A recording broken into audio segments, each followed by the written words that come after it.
are on day 5 of our training towards our 24-hour ski challenge here in Sweden, Idrefal. It's cold, we soon warm up. I went out on the snow yesterday at the start of hour 1 and became quite overwhelmed that I was quite slow. I was already in pain, and it's a bit overwhelming when you get out there, especially as a novice, and you've got all these people hurtling around next to you, because don't forget as well, we have the infantry here.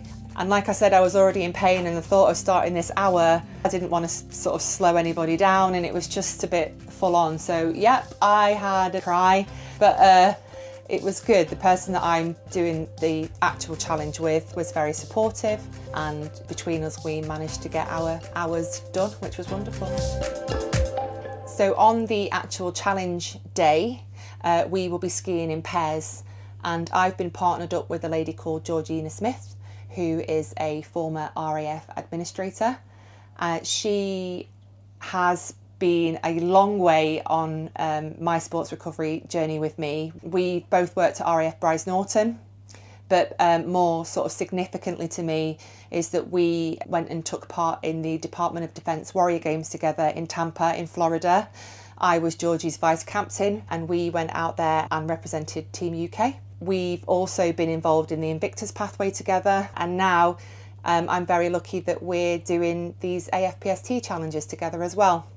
I've got Georgina here with me. Georgie, how are you getting on? I'm doing really well, thank you. And it's great to be in this environment with Lynsey again. So as she said, we've been through the recovery pathway for some years now. And so as Lynsey said, we've had a long history of sports recovery dating back for many years.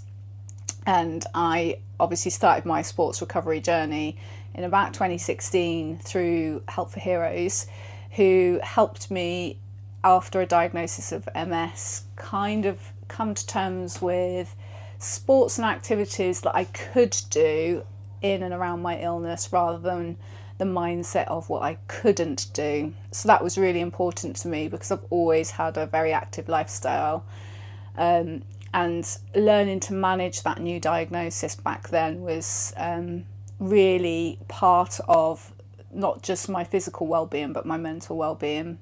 More recently, as of last year, I was given a diagnosis of PTSD, which was quite a shock to me, and something that I'm still very much learning to cope with and deal with. That really is actually the main reason why I'm here with Lynsey on this trip, is to manage the PTSD and what that looks like, and how I can contain the roller coaster emotions that comes with an illness like PTSD.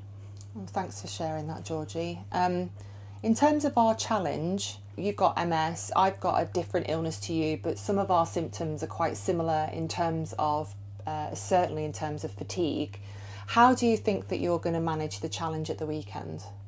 With me, I'm a very stubborn individual. So there's an element that is pure grit and determination and resilience that probably stem back through, my military service. But with my MS, the way I've learned to manage and condition myself around it is fatigue management massively. And I think that's very similar for you, Lynsey. Yeah.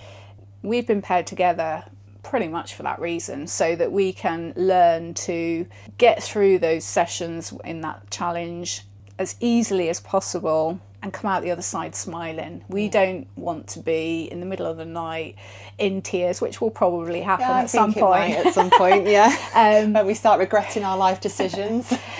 But I think from yesterday's attempt around it, I think we did really well. I think it was really positive.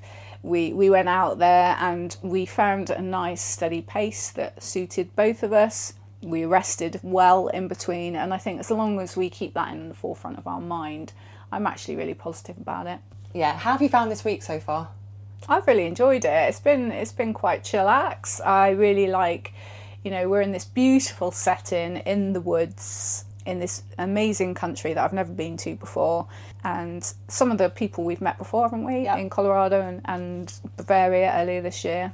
So it's like a little reunion, but obviously that we do have a couple of new members as well, so it's nice to get to know them. I think it's going to be great. We're going to get to the challenge. We're going to just push on through the challenge together. We'll spur each other on, and hopefully we'll be able to raise a lot of money for the Armed Forces Para-Snowsports Team.